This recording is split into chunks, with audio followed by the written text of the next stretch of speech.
मित्रांनो, आज आपण एका अशा विषयावर बोलणार आहोत जो प्रत्येक माणसाच्या आयुष्यात कधी ना कधी येतोच. तो विषय म्हणजे कर्माचं फळ नेमकं कधी भोगावं लागतं, कोणत्या वयात मिळतं आणि ते मिळतंच का? तुम्ही कधी विचार केलाय का, की एखादा माणूस चुकीचं वागतो, लोकांना फसवतो, खोटं बोलतो आणि तरीही त्याचं आयुष्य मात्र अगदी मजेत चाललेलं दिसतं. त्याला बघून तुम्हाला वाटतं, अरे ह्याला तर काहीच कसं होत नाहीये, देवाला ते दिसत नाहीये का हे सगळं? हा प्रश्न फक्त तुमचाच नाहीये मित्र हो, तर हा प्रश्न युगानुयुगे माणसाच्या मनात चाललेला आहे. पण श्रीकृष्णांनी गीतेमध्ये ह्याचं अतिशय सुंदर उत्तर दिलेलं आहे. ते सांगतात, ह्या विश्वामध्ये एकही कर्म वाया जात नाही. प्रत्येक कृती ही जिवंत असते.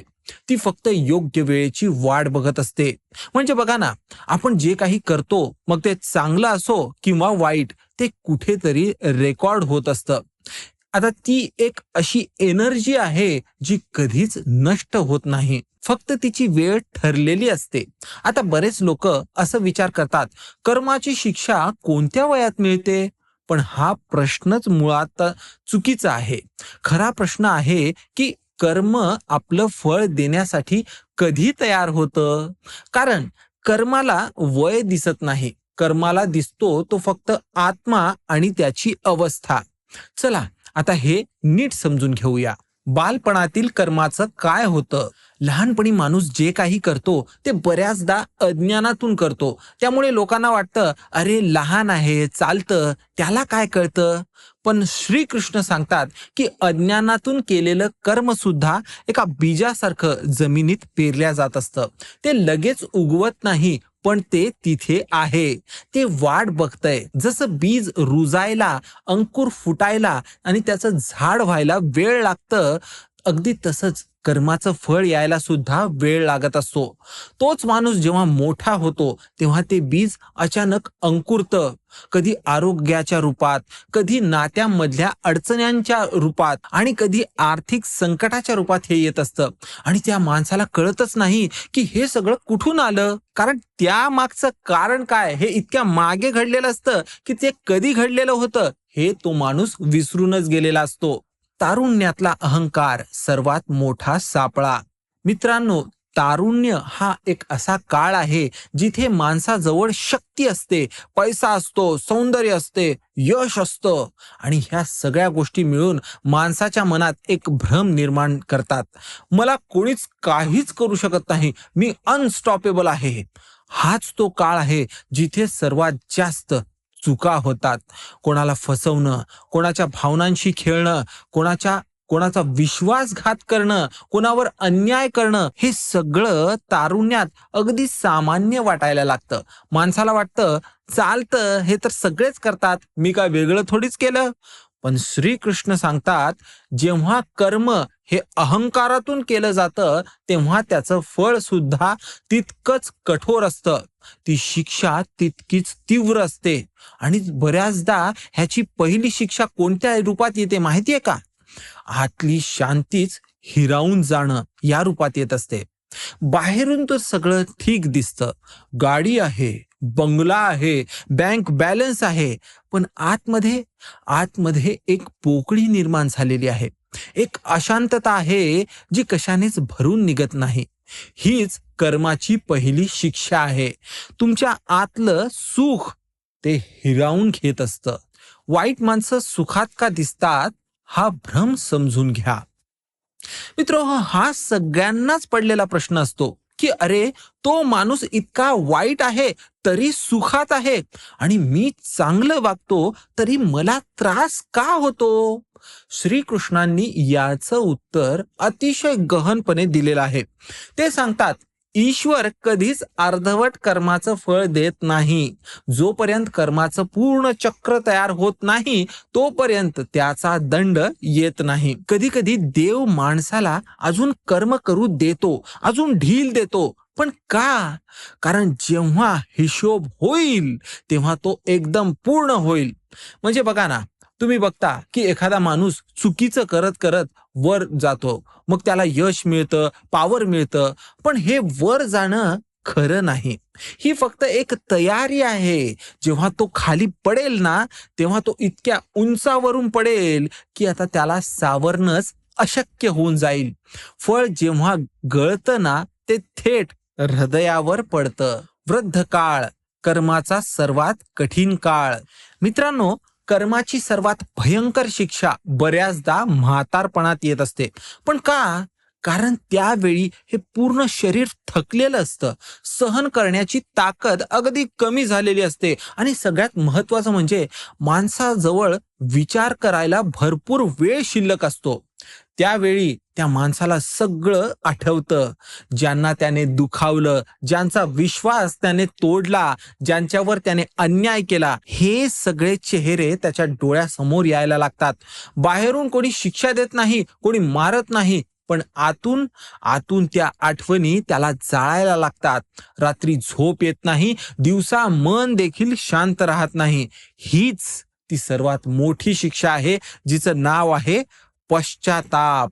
श्रीकृष्ण सांगतात, ज्या माणसाच्या मनात पश्चाताप जागा झाला, त्याचा आत्मा अजून पूर्णपणे हरवलेला नाही. त्याच्यात अजून सुधारण्याची शक्यता आहे. पण ज्यांच्या मनात पश्चाताप सुद्धा येत नाही, ते जिवंत असूनही मृत असतात. त्यांच्यापेक्षा दुर्दैवी कोणीच नाही. मित्र हो, इथे एक मुद्दा मी स्पष्ट करायला विसरलो, की तुमचं वय जर वाढलेलं असेल, तुम्ही वृद्ध असाल, तर कोणतं पाप केलं नाही, पण तुम्ही आतापर्यंत तुम्हाला काही कारणानं तुमच्या चुकांचा पश्चाताप, तुमच्या चुकांना ॲक्सेप्ट करणं जर जमलं नसेल, पण आत्ता तुम्हाला तुमच्या चुकाची जाणीव होत असेल, तर ही एक खूप चांगली गोष्ट आहे. आणि आत्ता पश्चाताप जरी झाला तरी त्या चुकांना माफ करणारा तो देव आहे. तर श्रीकृष्ण इथे तेच सांगण्याचा प्रयत्न करतायत. कर्माचं फळ फक्त दुःख नसतं, ते पोकळपणा सुद्धा असतं. एक गोष्ट समजून घ्या मित्र हो, कर्माची शिक्षा नेहमी दुःख, आजार, गरिबी ह्या रूपातच येत नाही. कधी कधी ती एका वेगळ्या स्वरूपात येते. आता ती म्हणजे आतलं एम्प्टीनेस. सगळं काही आहे, पैसा आहे, प्रतिष्ठा, कुटुंब आहे, पण मन मात्र रिकामं. कुणावर विश्वास ठेवता येत नाही. सतत एक भीती मनात बसलेली असते. कोणीतरी कोणीतरी माझी फसवणूक करेल, कोणीतरी माझं घेऊन जाईल. हे सगळं कर्माचं फळ आहे मित्र हो. बरेच लोक म्हणतात, मला कोणीतरी करणी केली आहे हो, मला मला कोणता तरी शाप लागलाय हो. पण श्रीकृष्ण सांगतात, तो कोणाचा शाप नाही, तो तुमच्या स्वतःच्या कर्मांचा प्रतिध्वनी आहे. इको ज्याला म्हणतात तो आहे. तुम्ही जे विश्वात पाठवलंय तेच तुमच्याकडे परत आलंय. बास एवढंच. कर्म कधी ओरडत नाही. कर्म हळूहळू शांतपणे तुमच्या आयुष्याला विळखा घालत असतं. तुम्हाला कळतही नाही आणि तुम्ही त्या विळख्यात अडकलेले असता. मागच्या जन्माचा हिशोब. आता एक गोष्ट जी बऱ्याच लोकांना कन्फ्यूज करते, ती म्हणजे मी ह्या जन्मात काहीच चुकीचं केलं नाही, तरी मला एवढा त्रास का? तर श्रीकृष्ण याचं उत्तर देतात. ते सांगतात, कर्माचा हिशोब शरीराशी नाही, आत्म्याशी जोडलेला आहे. आत्मा अनेक जन्माचा प्रवास करत असतो आणि प्रत्येक जन्मातलं कर्म त्या प्रवासाचं ओझं असतं. म्हणून कधी कधी असं होतं की तुम्ही ह्या जन्मात एखाद्या कर्माची शिक्षा भोगत असता, जे तुम्ही मागच्या जन्मात केलेलं होतं.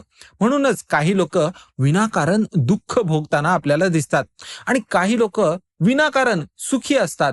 पण ते विनाकारण विनाकारण नसतं. ती कर्माची एक लांब साखळी असते, जी अनेक जन्मांमध्ये पसरलेली असते. कर्माची शिक्षा कोणत्याही वयात येऊ शकते. म्हणून मित्रांनो, हे लक्षात ठेवा, कर्माचं फळ कोणत्या एका विशिष्ट वयाशी बांधलेलं नसतं.